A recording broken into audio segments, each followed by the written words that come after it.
Yo, people, what's up? This is Malcolm Extreme, the content machine, coming at you with another reaction video from Kane Pixel. Backrooms, lighting and tile survey.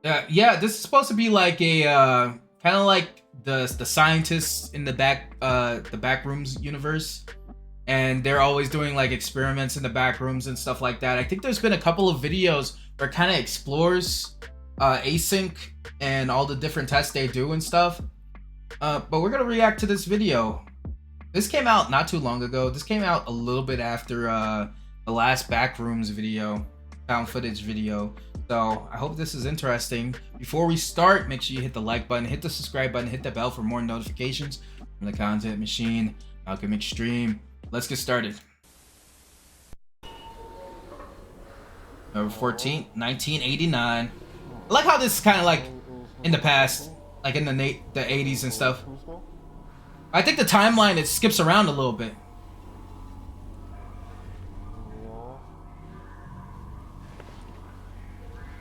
It is incredibly cold. So I'm wondering if this is like a person stuck in the back rooms, or is this like an async scientist specifically who has like a link to the back rooms here? Because if I'm not mistaken, I think they had a portal to the back rooms. Or it was insinuated that I did. Have a decent hitting system down here, that'd be nice. Guy of hypothermia. Oh, I thought he was like in a containment cell for a second. Police just dropped you on the bin right there. Make sure to get the red one, right? Because the green one reads. 10-4. I just like how it's done. Can you imagine like running into these guys when you're in the back room? How much of a relief that would be? Like, honestly, I don't know exactly what alignment like async has as far as being good or bad or whatever. Like, they just seem to be there conducting experiments. But like, if I ran into that, I would be so freaking relieved. I'd be like, oh my god, thank god, other people.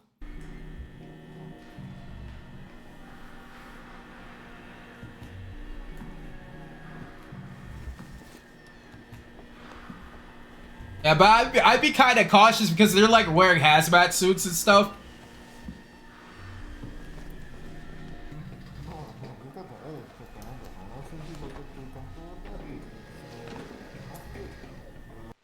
Like, this is kind of interesting. They're actually doing tests on all like the little things in the back rooms, like the tiles and stuff. I wonder what they would actually see up there. Like, what is constructed like, you know? Or if it's just like a void. I wonder. Oh, there's insulation. There's like an air duct and everything.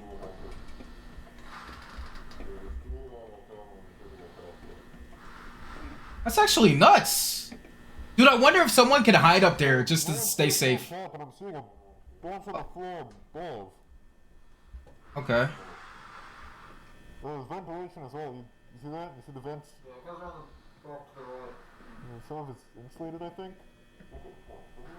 Dude, that is so nuts. I've got a vent guy, I don't know. Oh, it looks, Whoever, whatever entity created the back rooms thought of the ventilation system. They were like, yeah, we're gonna need some ventilation here. We're gonna need good airflow on this side. More than one floor, and I use that term loosely. We then attempted to cut power to the nearest fluorescent light fixture, a standard troffer. However, we were unable to isolate the power source, and the conduit remained live, despite the absence of any visible external power supply. That's very interesting. The source of electrical current remains unknown at this time. Using an insulated toolkit, we carefully isolated the they're going into so many details from the ceiling and transported it back inside about its structure and stuff. It's crazy. I like this. I really do. And they a 0.5 meter sample of conduit was also taken with all exposed wiring safely secured afterwards in the ceiling. So they don't even know what the power source is. Measures 1.27 meters by 1.14 meters, which is certainly not standard, but it's composed primarily of mineral fiber. Seems normal in composition, has a fissured texture with mild tegular edges. So kind of like a normal ceiling tile. Initial analysis I think. The composition of the tile. You're gonna have to excuse me if I'm not a tile specialist. Which is fibers of amorphous silicate, usually derived from, I think it's basalt or slag, around 20% expanded perlite, which is primarily of silicon dioxide and aluminium oxide, and the rest is a undefined mix. Are all this like regular materials used like with tile? I don't know if there's any tile experts out there, but like all of this seems very non paranormal ish. Like it'd be crazy if they pulled this down, they analyzed it, and it was made of like some other material that people usually don't use, or if it was made of a material they couldn't even like they didn't know of. That actually be kind of cool. But like all of this seems very normal. It's almost out of place for the back rooms, I feel. And some organic fibers derived from plant materials, recycled cellulose, really. But the light troffer housing is made of galvanized steel coated with a thin layer of zinc. Inside, the fluorescent bulbs are non-standard in proportion, most closely resembling T12 bulbs. So the 4 bulbs measure 1.2 meters in length with a diameter of 38. I know one thing's for sure. This woman's voice is very soothing.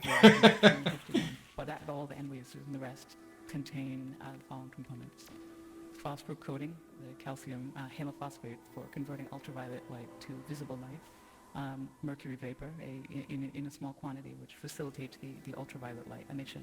You know what? I wonder what async is gonna do. I wonder if they're gonna like try to dismantle this specific back room and maybe like use all the materials they get as their own resources, or if they're looking into that possibility, like because that's why they were like analyzing all the different items like the ceiling and stuff like that. Like they can, I guess anyone, especially if they had control of whether they could go into the back rooms or not, can take pieces of the back rooms out, if I'm not mistaken. I don't know if that's ever, I'm pretty sure async has done that. They've probably taken like some of these parts out and analyzed them in their own lab, pretty much. Argon gas, and again, this is all standard for these fluorescent bulbs. But that's an inert gas that assists with regulating. Like infinite resources in the back rooms. And they are connected via a G13 base, which is a standard 2-pin base with 13 millimeter spacing for electrical connection. So the wiring connected to the fixture is PVC insulated copper, which appears standard again. Yo, they got copper. The prismatic diffuser over the bulbs is made of polymethyl methacrylate, which is again commonly used for its light diffusion properties. I mean, it's what we have in the building here, very standard. But we also inspected the ballast, which is of the electromagnetic type. There's some variation in how they're being manufactured now. This one contains a laminated steel core and copper windings designed to... I'm pretty sure some electrician enthusiast is getting really excited right now. This seems to be the case for the majority, if not all, of the lights in the complex that we've assessed thus far, mostly just through simple curing. But this is due to magnetostriction and core vibration. The noise may be exacerbated. Okay, I'm gonna throw this out there. What if, like, you have all these places in the back rooms? What if Earth is just one giant back room itself? And, like, these places are just copies. Just, like, mirror copies of places we've made in our own personal back room. I don't know, man. Like, I don't know. The possibilities are, like, truly endless with this shit. Of the insulating potting material over time. So it's definitely an indication that this has been running for a little bit. I mean, despite its age, the ballast is functional.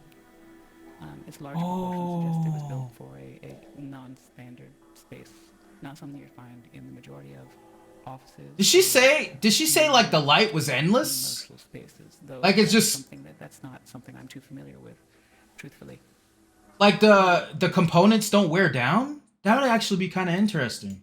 We did find, so material compositions all seem expected, or okay. Or we don't know what to expect here. They seem, everything we've looked at so far, again, this is rudimentary early testing, but everything seems pretty congruent with what you might expect from one of the troffer lights you could pull out of the ceiling in this building right here. So nothing too strange, but it's maybe that maybe makes things even stranger. Because we look at these lights, and let me see. I really wonder what they're gonna find. So I think they're gonna find something several strange at the end. were marked on various components of the troffer.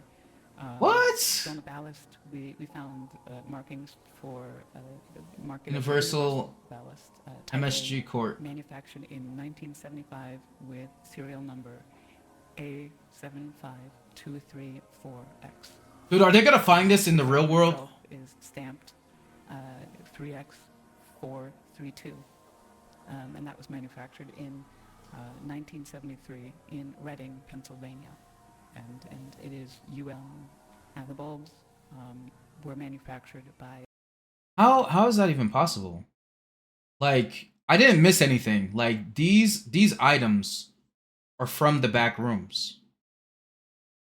These items are specifically from the back rooms, but they're like their manufacturer, their like serial number, their manufacturers and stuff like that are based within the United States. Sylvania, and they marked. That's really weird. That's soft white, with no visible date information. It's left blank, but it is noted as made in the USA. So, I mean, though that's the nuts. design, the picture appears fully functional. The stable operation of all light fixtures in the subdivision points to a continuous, potentially autonomous power source, which still remains unidentified. We're doing what we can. The materials used are durable with minimal visible wear, suggesting they were built for long-term, possibly indefinite use. That's nuts. So That's nuts, yo. You could pull things out of the back rooms and like they would last forever. That's nuts, yo. You could probably find a Game Boy that you could play forever. You could find a Nintendo DS or a freaking Switch that could play forever. I wonder if they have objects like that in the back rooms. They have TVs, don't they? I could have sworn I saw like a TV, a radio, radios, things like that in the back rooms. So they have objects within the back rooms that are made with components that just last forever. Includes the initial findings. Further investigation is necessary to determine the source of. Oh my lord, that's actually, dude, this was actually interesting. Like the stuff like describing the components and stuff like that were a little bit, I don't know, that like you have to be like a real electrician or tile enthusiast to understand what she was talking about, stuff like that. But when you get into like all the details of these items actually having like companies printed on them, like where they're from and stuff like that, like I don't necessarily think that this is like the backrooms was like an experiment created by a government entity. Maybe it's like just another paranormal what do you say, pocket dimensions? Maybe it's just like paranormal pocket dimensions like that. But like what they were finding is like it seems to all be linked to something from Earth, which is weird. I don't know, man. This is so weird. This is actually really good, and I still have questions. I actually still really do have questions. Yo guys, that was another backrooms video, lighting and tile survey from Kane Pixel.